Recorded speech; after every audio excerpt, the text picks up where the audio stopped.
Welcome to Chillin' 101. We hope this video helps. You begin by confirming prerequisites.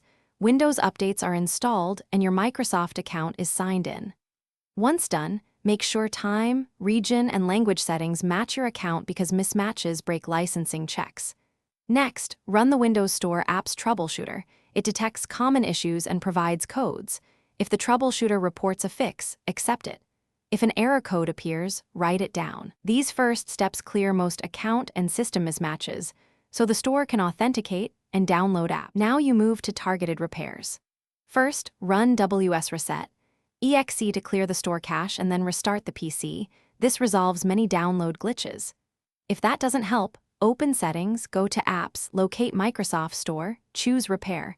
If problems persist, choose Reset, which preserves minimal settings. If repair and reset fail, re-register the store using an elevated PowerShell command.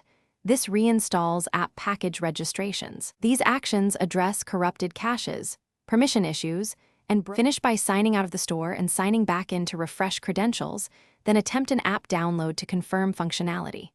Make sure Windows Update and Microsoft Store update services are running. Stalled services block downloads. If problems continue, run System File Checker and DISM to repair corrupted system files. As a last step, create a new local user to test whether your profile is the issue.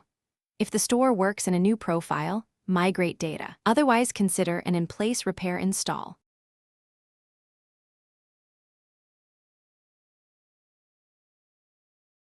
Thanks for watching. Consider subscribing if we helped you.